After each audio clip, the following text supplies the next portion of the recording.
ఈ రోజు నుంచి మినీ వరల్డ్ కప్ సంబరం మొదలు కాబోతుంది. పాకిస్తాన్ ఆతిథ్యం ఇస్తున్న ఈ టోర్నీలో మొత్తం 8 జట్లు బరిలోకి తమ అదృష్టాన్ని పరీక్షించుకోబోతున్నాయి. మొత్తం 15 మ్యాచ్లు జరగనున్నాయి. భారత్ ఆడే అన్ని మ్యాచ్లు హైబ్రిడ్ మోడల్లో దుబాయ్ లో జరుగుతాయి. ఇప్పటికే దుబాయ్ చేరిన టీమిండియా ప్రాక్టీస్ ను ముమ్మరం చేసింది. ఫిబ్రవరి 20న దుబాయ్ లో బంగ్లాదేశ్ తో టీమిండియా తమ తొలి మ్యాచ్ ఆడుతుంది. అసలు దుబాయ్ స్టేడియంలో టీమిండియా రికార్డు ఎలా ఉంది, ఎలాంటి స్ట్రాటజీ అమలు చేయాలి అనే విషయాలు ఇప్పుడు మనం తెలుసుకుందాం. ఐసీసీ ఛాంపియన్స్ ట్రోఫీ 2025 కి రంగం సిద్ధమైంది. డిఫెండింగ్ ఛాంపియన్ గా పాకిస్తాన్ ఈ టోర్నీని ఆతిథ్యం ఇస్తుంది. ఇది అందరికీ తెలిసిన విషయమే. బుధవారం జరిగే పాకిస్తాన్ న్యూజిలాండ్ మధ్య తొలి పోరుతో ఈ టోర్నీ మొదలు కాబోతుంది. కానీ భారత్ పాకిస్తాన్ లో పర్యటించేందుకు భద్రతా కారణాల వల్ల అభ్యంతరం తెలిపిన నేపథ్యంలో ఐసీసీ పాక్ క్రికెట్ బోర్డుతో కలిసి ఈ టోర్నీని హైబ్రిడ్ మోడల్లో నిర్వహించేందుకు ఒప్పించింది. ఫలితంగా భారత్ కు సంబంధించిన అన్ని మ్యాచ్లు దుబాయ్ లో జరుగుతున్నాయి. అయితే భారత జట్టు సెమీఫైనల్ లేదా ఫైనల్ చేరుకుంటే ఈ మ్యాచ్లు కూడా ఇక్కడే జరగాలని నిర్ణయించాయి. గురువారం భారత్ తొలి పోరుకు సిద్ధమవుతుంది. ఫిబ్రవరి 20న బంగ్లాదేశ్ తో జరిగే మ్యాచ్ తో టీమిండియా తమ ఛాంపియన్స్ ట్రోఫీ 2025 ను ప్రారంభించనుంది. దీంతో పాటు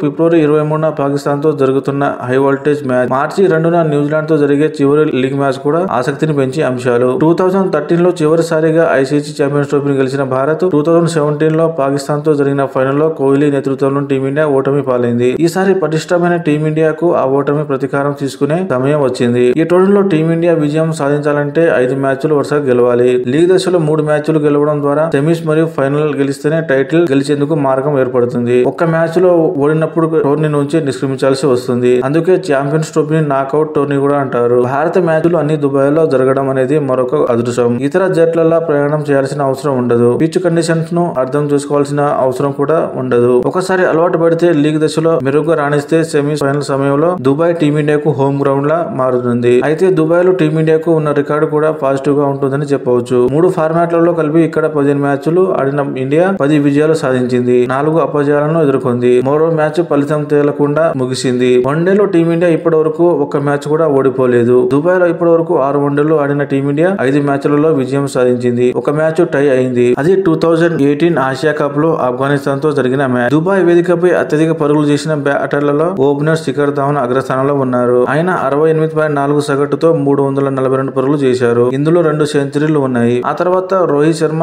105.66 సగటుతో 317 పరుగులు చేశారు. ఇందులో ఒక సెంచరీ మరియు 2 హాఫ్ సెంచరీలు ఉన్నాయి. దుబాయ్ వేదికపై అత్యధిక వికెట్లు తీసిన బౌలర్లో కుల్దీప్ యాదవ్ అగ్రస్థానంలో ఉన్నారు. ఆయన 4.08 ఎకానమీతో 10 వికెట్లు పడగొట్టారు. రవీంద్ర జడేజా 2018 ఆసియా కప్ లో బంగ్లాదేశ్ తో జరిగిన మ్యాచ్ లో 29 పరుగులు ఇచ్చి 4 వికెట్లు అత్యుత్తమ బౌలింగ్ గణాంకాలు నమోదు చేశారు.